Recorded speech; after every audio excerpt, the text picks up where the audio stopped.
How's it going, fam? Welcome back to Erica's EDC. Today we are sharpening PD1 Micro Melt.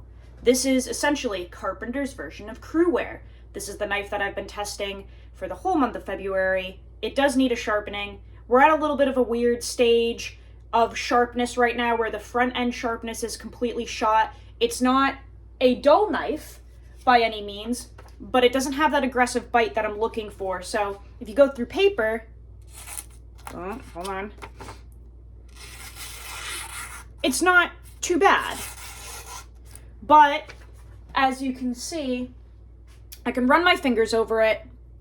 It just doesn't have any front end sharpness, no bite. Look at that. That's, we don't want that. So it's glassed out. It feels very much like S45 VN, how that glasses out. We just want to bring that bite back so that it can grab certain materials. So yeah, this is Carpenter's version of Crewwear, essentially. I want to say it's got 2.35% vanadium. I want to say that's the percentage. Correct me if I'm wrong. I know we've got a whole bunch of other things scattered in there. A little bit of tungsten, 1.10%, and the big puller there is the chromium. That's going to be, I think, 7.75. Again, correct me if I'm wrong. This is all just off of the top of my head. But it's got some moly, it's got some carbon, it's got some silicone. I can't remember the percentages of those. I think they're all pretty minute, but the chromium is the big puller in there with the 7.75%. So it should be pretty easy to sharpen. You know, it's not like Rex 121 with a good amount of tungsten and all of those things.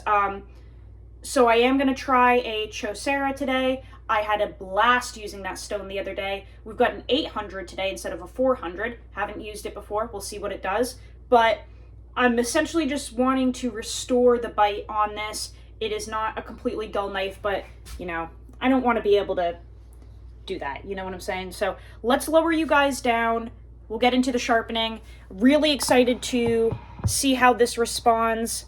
The 400 Chosera the other day was so fun to use that I pulled out the 800 today. And we're going to see how that does because I really enjoyed that 400.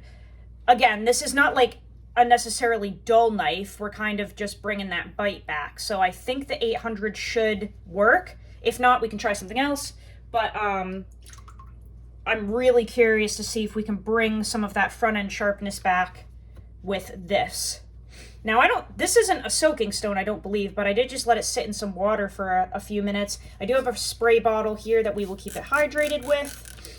I do want to wipe the blade off because it's got some gunk on it and stuff. I'm just using mineral spirits, but you can use acetone, you can use soap and water, doesn't matter. I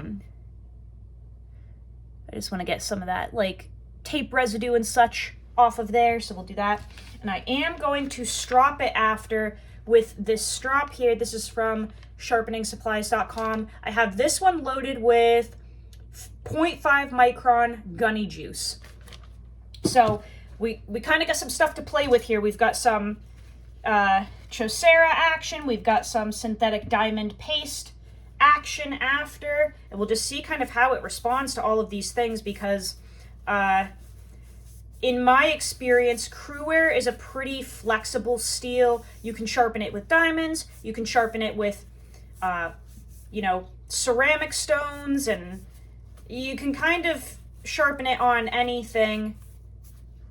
It's not super picky. So if this acts anything like Crewwear, which it should because the composition is pretty dang similar, I think this will respond very well to the items we're using today. Okay, got that blade nice and cleaned off. And this coating is holding up incredibly well. All right. So, as always, we're going to start on one side and build up a burr. The 400 Chosera the other day was so fun to use. The feedback is just crazy on them. Really, really enjoying these stones that I got. Greg from Deer Rock Knives sent a whole bunch of stones to me to try that he wasn't using. And I'm just having a blast playing with all of these different stones. But this should be pretty easy to sharpen, I would figure. It doesn't really have anything crazy, you know. It's not like a Rex 121 type deal where you're mildly limited to diamonds just for time's sake, you know.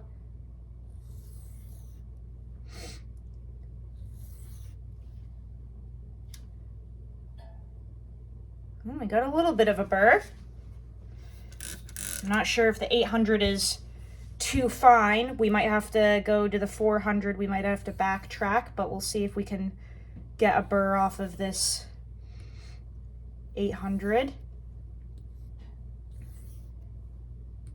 This stone is so cute and little. It's like a little baby. I'm not used to working on such a short stone.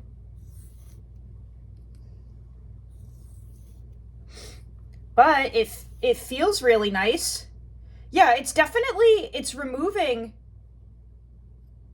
the factory scratch pattern, so it is working. It's just that burr is so tiny. It's like a little baby burr. You can almost barely feel it. But, I mean, I guess maybe we'll just follow through and see what happens, because I don't, like, this is such a thin knife.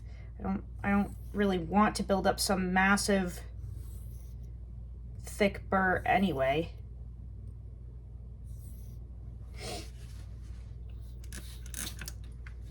But this knife has been an absolute pleasure to play around with. You know, spoiler alert for the review. Like I said, it's not at that like god tier level that some of those other super steels are at. This is, I guess I would almost call it like user friendly. It seems so far to have wonderful toughness, great edge retention. You know, this is over 2 weeks of all day, everyday use. And it's not necessarily dull, it's just glassed out. That front end initial sharpness is just shot and needs to be refreshed. Yeah, this is really removing that beautifully. And I definitely have a burr. It's just very small and compact, it feels like.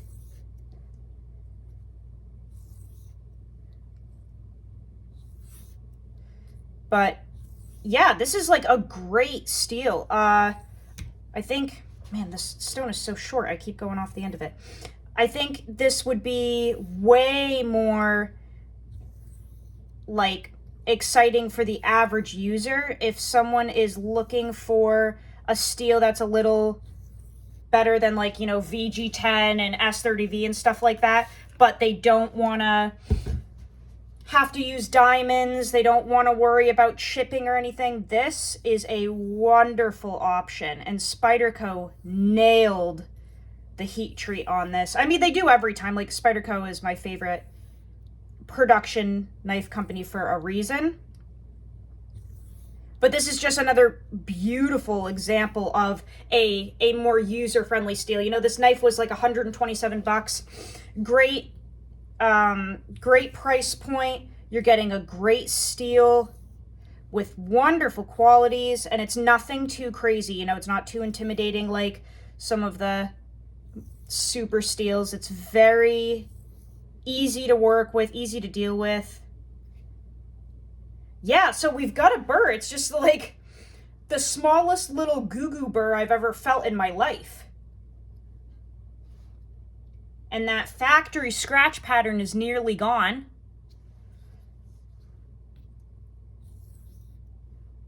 So I guess we'll flip in a minute. I'm just trying to get this area down here is always a little trickier on the Spydercos to get to just because there's no choil and it can be a little thicker down there. See, I went off the stone again. I have to use like T-Rex arms doing this. And little tiny strokes.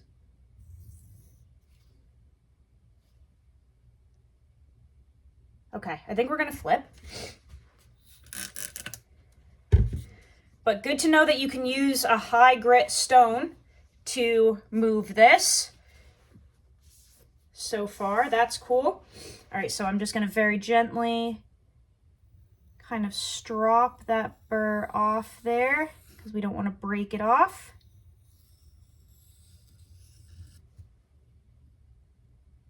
Very nice.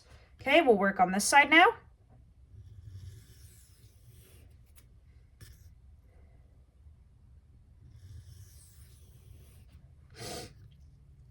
But this is really easy to work with so far. And you know, it's always easier working with like a nice thin slicey knife. Like the sharpening is just so much easier when you're not working with a big hunk of steel. But this is just like very, it's like dreamy so far. Between the steel and the geometry and the stone, this is lovely. I think this is definitely going to be a steel that sharpeners will enjoy if you're, you know, enthusiastic about sharpening and you just enjoy it. I think this will be a steel that sharpeners will love. Sorry, I keep messing up my words today, guys. I swear I'm like dyslexic. Well, I had a stutter. I mean, I do have a stutter. So that doesn't help.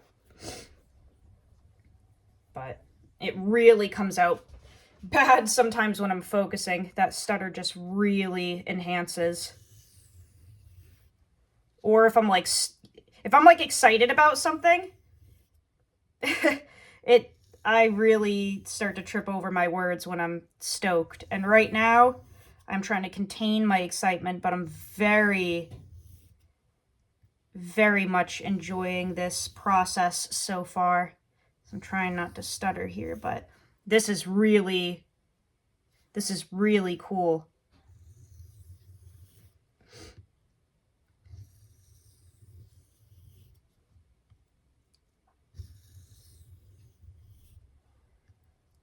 So these Chosera stones are a new favorite of mine instantly.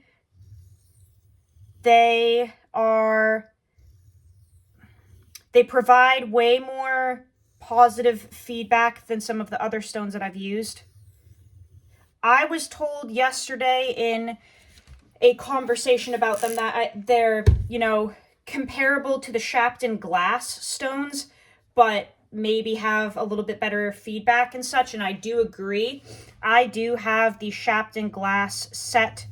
I have a 120, which did not come with the set, but then the set itself came with a 500, 2,000, and 16,000 grit stone.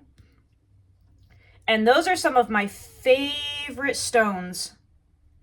But they, compared to this, don't have better feedback. Like this stone feels a little more hard almost. Like it doesn't want to dish out as much as a Sharpening glass. So I'm really like instantly obsessed with the Chosera because it's just all around such a beautiful experience. Now, the factory scratch pattern on this side is not coming off nearly as fast as the other side. And that's okay. Sometimes that happens, you know. Not every side is going to be even. Not every side is going to take the same period of time. Not every side is going to come up with a burr in an identical manner. It can all be very subjective and very contradicting at times. So I have a burr for sure, but I'm just trying to get a little more of that factory pattern off of here, just to try to even it out a little bit with the other side. But that burr is definitely there. It's just one of the, I want to say quiet, which I know makes no sense because it's not an audible situation that we're talking about, but it's so subtle. It's so little. You can feel it, but just barely. It feels like it's like the shy kid in class. Just barely even existing there, but it is there. So I'm curious to see like what we have in terms of bite off of this 800 grit stone, because the burr is so little and compact.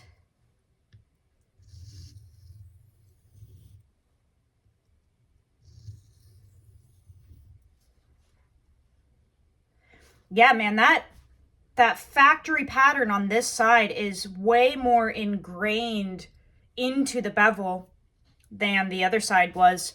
We've got a lot of ripples, and I know my camera is horrible. I'm hoping you guys can kind of see the ripples in the bevel. Like, they're just pretty much still really apparent, where on this side, see how different that is? You can definitely see it down here, because that's a tricky spot. But like, do you see how reflective the first side got? And then we've been working on this side for a good amount of time, and you can just see kind of the ripples still in certain lighting. Definitely, they were definitely more ingrained on this side. Maybe a little more pressure was used, who knows? I was not in Seki City, Japan to watch. But that's okay. Doesn't really affect anything other than the aesthetics of the knife. That burr is just crazy, guys. So I'm honestly gonna flip. Although that pattern is still there, that burr is so strong, I don't want to go too far with this. So it's not the most beautiful thing, but the steel is telling me it's definitely ready to flip. So I'm just going to go for it. We will work through that factory scratch pattern over time. That does not bother me at all. I'm definitely more concerned with like performance than anything. So as long as it gets sharp and it cuts, that's already deburred. That's sick. Wow. As long as it cuts, that's what I'm happy with. I don't really care if there's still remnants of the factory scratch pattern, you know? So now we're just going to do some back and forth passes to kind of even everything out. Apex this bad boy. And I'm not using any pressure or anything, just the stone. And I do use my fingers to like guide the knife, but I'm not applying any pressure.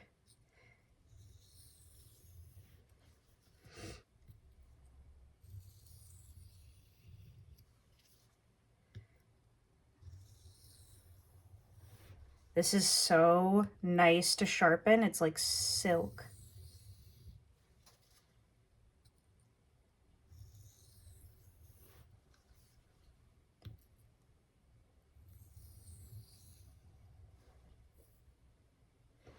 Just checking in with that burr. We don't have,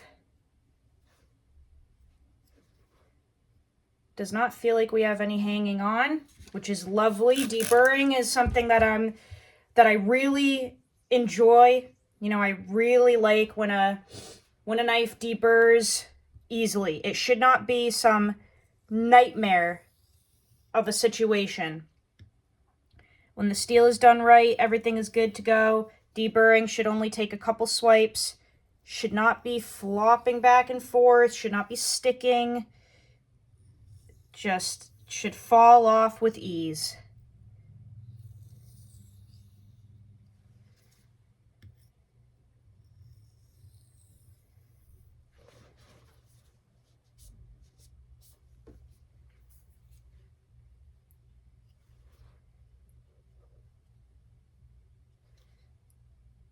Whew.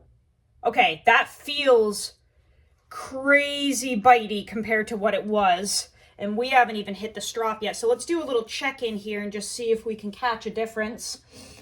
And then we'll do it again after the stropping. Now I need to be careful lifting you guys up because I tried doing this the other day in a video and I accidentally turned the film off and ruined the entire video and had to do it all over again because I don't edit. Okay, so peekaboo. Let's see what we're dealing with after the 800 grit Chosera. Wow, definitely more bitey than it was.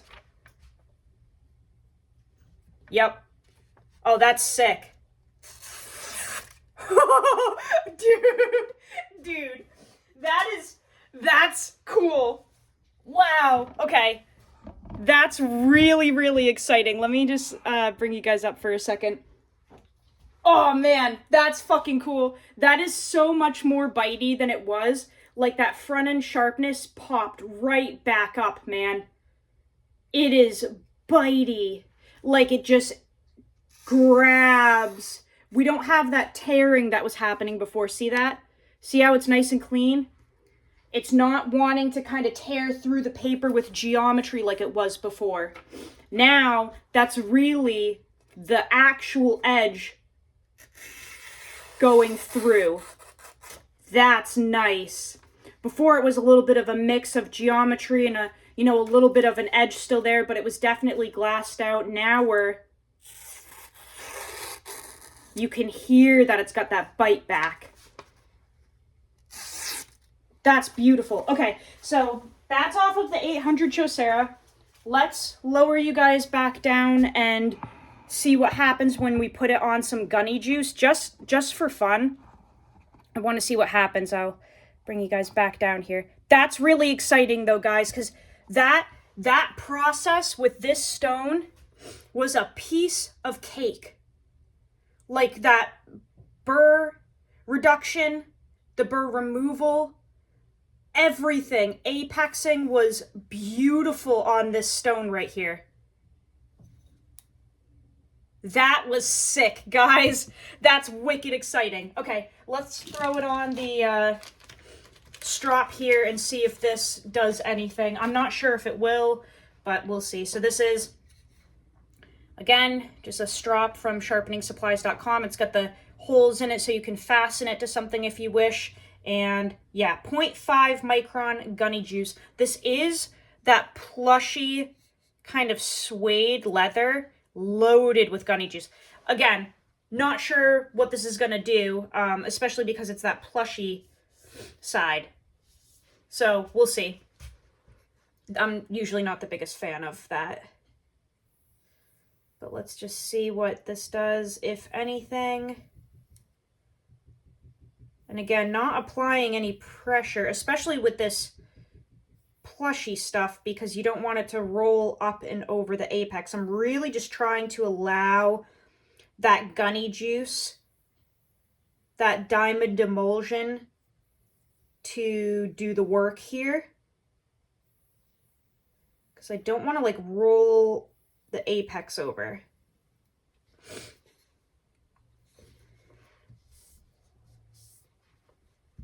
Also, sorry for the stuffy nose literally every time I film. It's just so cold here in New Hampshire. And I feel like everyone that lives here just has a runny nose from October to March, basically.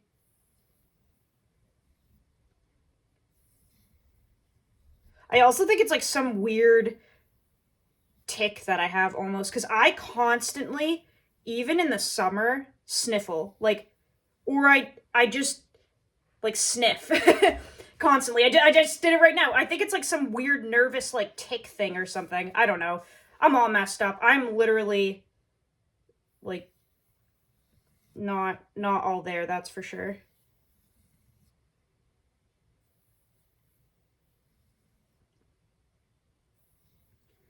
So right now we're just doing some alternating turns here.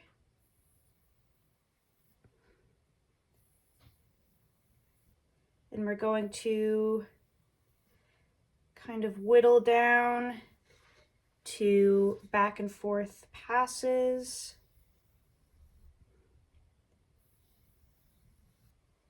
But I will say, I don't think that this PD1 needed the strop by any means. It was totally fine off of that stone. This is just kind of to see what happens when we touch it with some diamond compound. Just for fun.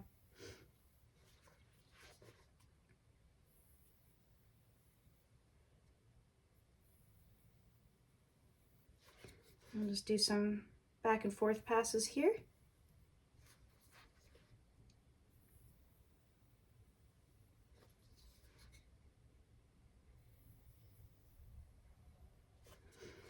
A number of people have asked if there's a specific way that you're supposed to strop, and supposedly you're supposed to follow like the scratch pattern from the moment you do the stones. So like if you sharpen a certain way, you're supposed to kind of strop that same pattern too for the best results. I guess trailing passes are the most effective on a strop, but I'll be honest guys, I don't get that technical. At least not yet. That to me is kind of like splitting hairs in terms of my use. Like I kind of beat on my stuff, so I don't really care to like, you know, spend an extra 15-20 minutes doing all these very specific movements with my body and whatever just for like an extra 30 cuts of fucking cardboard or whatever. Like I'm not a science channel, so I don't really split hairs that much. And that's nothing against people that are very technical. I'm literally just saying, like, for my lifestyle, that's, you know, kind of getting into a little bit of the nitpicky stuff for me, and I just don't actually care that much. But maybe one day I will. Okay. I think we're gonna see what we're at now. After that, oh, dude, that feels messed up in the good way, in the fun way.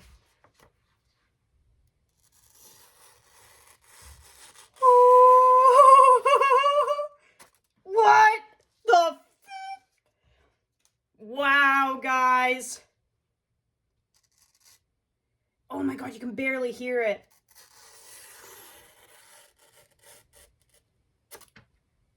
What the moms? What the moms? Okay, so I will say I think the stropping on the gunny juice was worth it. Like, it was totally fine off the stone. This just took it to a whole new level of front end sharpness though, guys. That instant bite right there is really crispy. That is very, just that instant, the moment you put pressure, guys, the moment this, it's instantaneous. Straight across. Guys, come on, man. That's extremely sharp. That is extremely sharp. Okay, that's really exciting. So, I think the stropping definitely was worth it. We obviously don't know if the diamond emulsion was necessary, and I would say probably not. You know, if you have the aluminum oxide... I'm trying to get you up here with me. Holy crap. If you have a strop with aluminum oxide compound, you know, the color stuff, like the crayon block. I feel like because it did so well on the Chosera, that would be totally fine to strop this with. I don't think you need diamond emulsion on your compound to strop. I think it was just the stropping in general that brought it to that next level, but, you know, Gunny Juice is a fabulous product. Really, really good product. No affiliation with them. They do not know who I am. I'm literally just saying it's great stuff. That is a very sharp, clean edge, guys. That is so different from what we started with. And again, I know it wasn't like crazy shot when we first started, but I mean, that front end sharpness now is just, I can't run my fingers on the edge anymore. I can't. It's biting.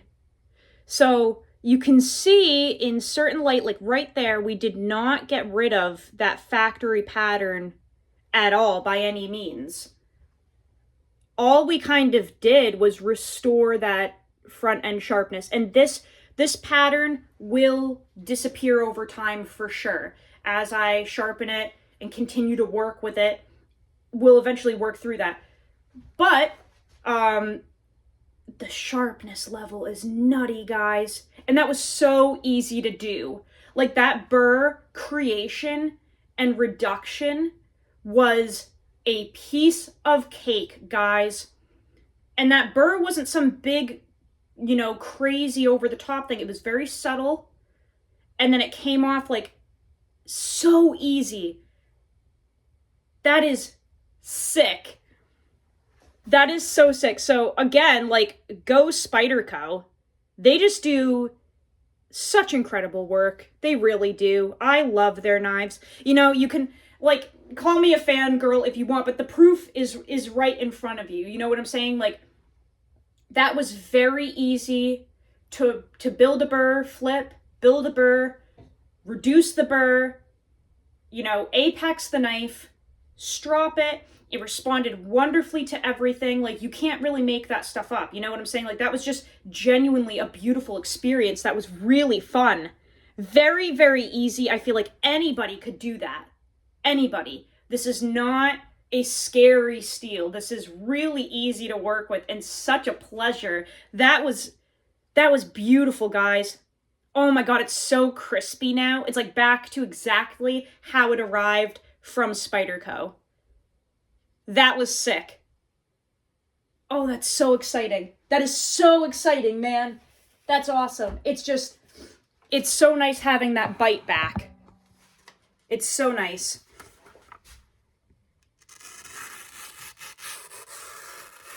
It's just so clean.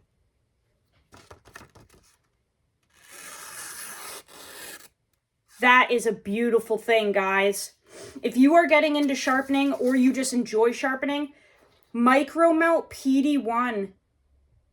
That was so easy to do, guys. To restore it back to this.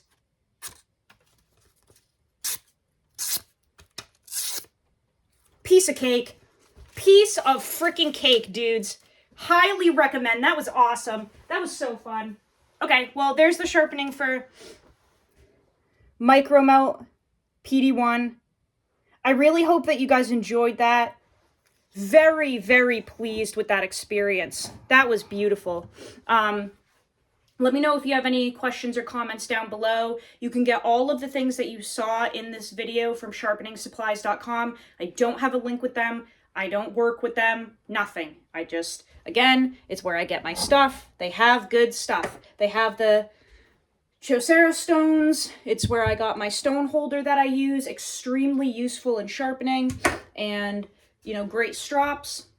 They have compound. They have all the things. So, I'll link them down below. I try to always link them. But, yeah, just shout out to them. They have wonderful supplies. Shout out to Spyderco, per usual, for the fabulous heat treat and steel. This is great for beginners. This is great for anyone looking to upgrade their EDC knife, not, you know, go above and beyond to something kooky like, you know, S125V or 10V or whatever, but just a nice, easygoing steel that works, that holds an edge for a good amount of time, great toughness, and beautiful beautiful sharpening experience.